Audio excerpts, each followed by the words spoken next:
Alright everybody, welcome to the Brian and Tim show. Usually, this is different auspices. Usually it's bright, it's sunny, it's cheerful when we're filming. We're out in the ghetto right now. We're out in the dark alley. It's desolate. Tim, I'm a little creeped out. Yeah, I've already been robbed once. And we've got a whole 15 minutes to spend with the people at home. So enjoy the show. Let's get out of here, man. I hear something. Whoa.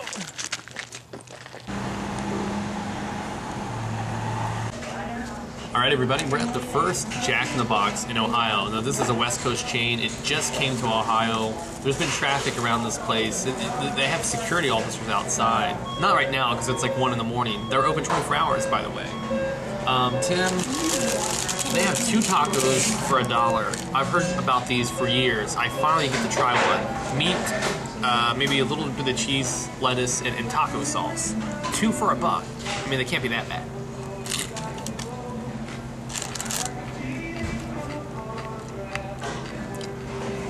Taco sauce, it's like a spicier salsa. The meat, cold. I can see why they're 2 for $1. But I've tried my other item, and I really like it.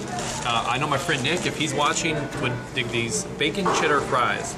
Now here at Jack in the Box, they have regular fries and they have seasoned fries. I really want to try the seasoned fries. That'll get me to come back in here again. But a little bit of bacon, some melted cheese, some ranch. I could eat a couple of these. I shouldn't, but I could. Really like the bacon cheddar fries. Tim, what do you got? All right, we've got the Junior Jack here. This retails for $1.59 with cheese. All right, looks fairly simple. We got the patty, we got the lettuce, we got the tomato. All right.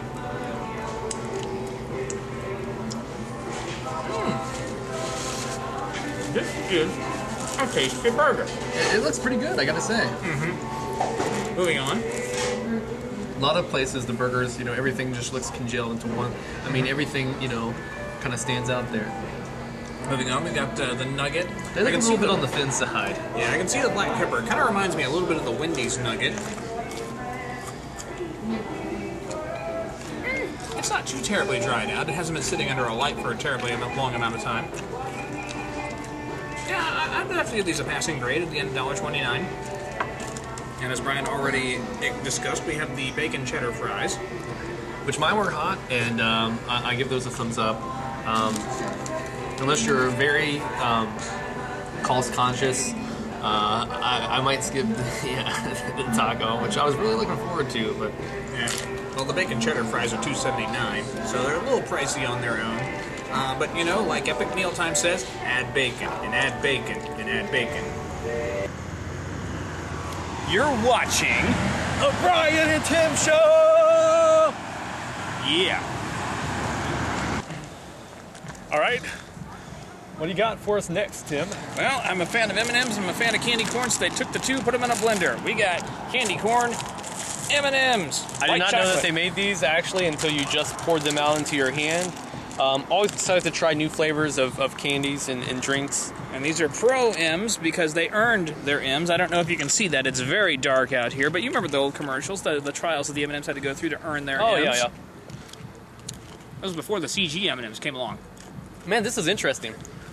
If you do not like candy corn, if you absolutely loathe it, and it's a pretty, there's no gray area. Yeah. Pretty polarizing. You probably won't like these.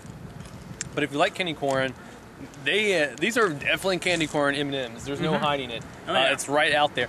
It tastes like white chocolate. Yeah, I definitely get that flavor. Which again is another thing that most people, that is, can take it or leave it. Yeah. Tim, being that you love candy corn, I think what people and what I most want to know is do you like these? Well, these are pretty good. I usually don't like white chocolate. I avoid haystacks at all costs, but this is actually pretty good. I think the milk chocolate goes over top of the white chocolate quite well, so yeah, I give it a passing grade. Cool, and M&M's, keep it up, keep being creative, and maybe we'll have a new flavor to try in the next year. Cool. You're watching the Brian and Tim show. Hells yeah. I recently took a trip to the Ohio Renaissance Festival, and since I'd like to write that trip off as a business expense, I thought I'd offer my highly informed opinion to the internets. We encountered juggling, swordplay, more juggling, a dragon, more juggling, and haggis, which can best be described as ground-up goat parts stuffed inside goat intestines. I've heard that this is Scotland's answer to the hot dog. Alright, we're gonna try the haggis. They gave me a spoon, but oh wow, look at that. That looks appealing in there. Alright. Seedy. Yeah.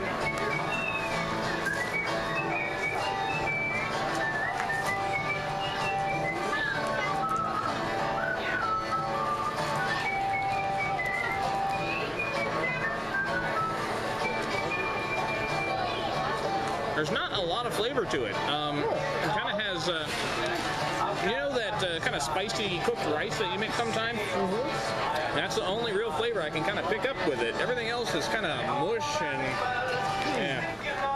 Well, they said that mustard goes well with it. Let's see if that helps any.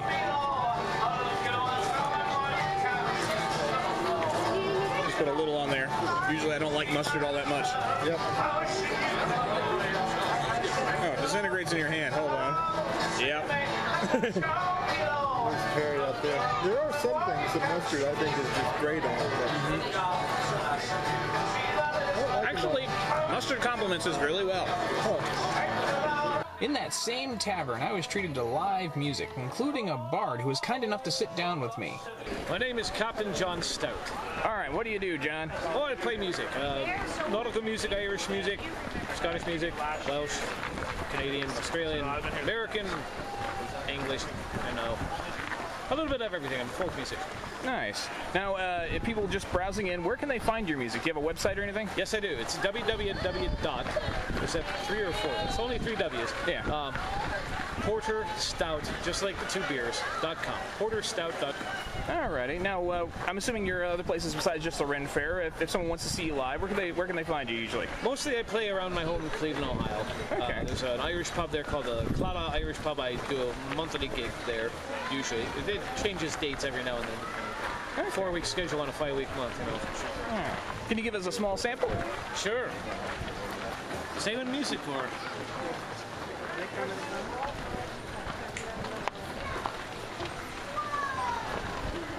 I'll do a bit from the diamond. Okay.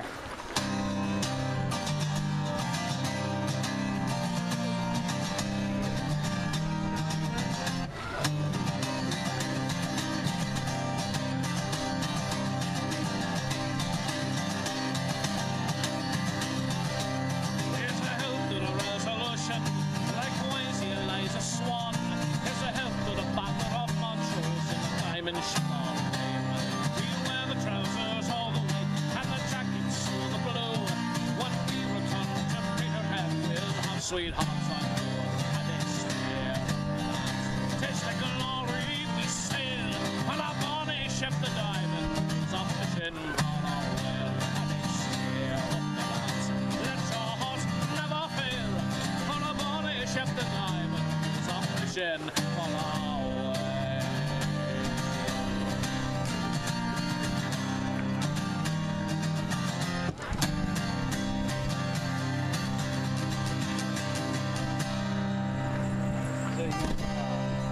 Thank you. I'd applaud, but I'm holding a camera. Oh, that's all right. But thank you very much.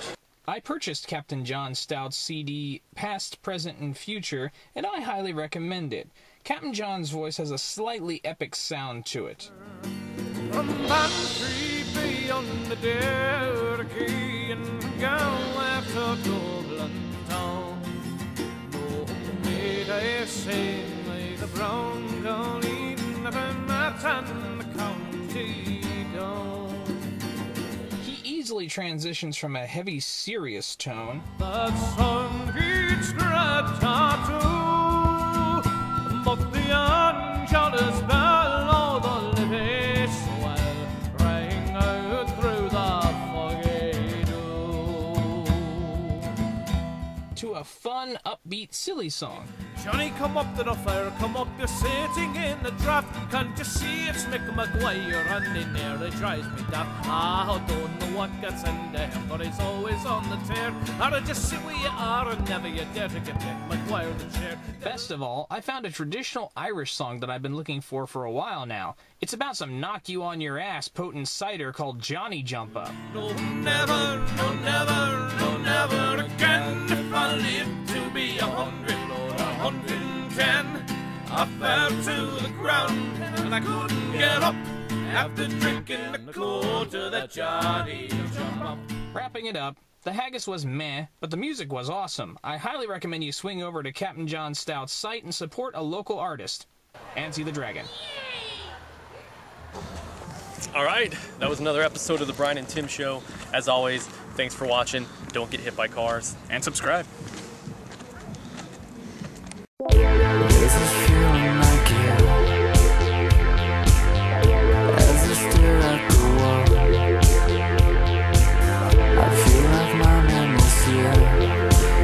It's gone back, I can't seem to recall.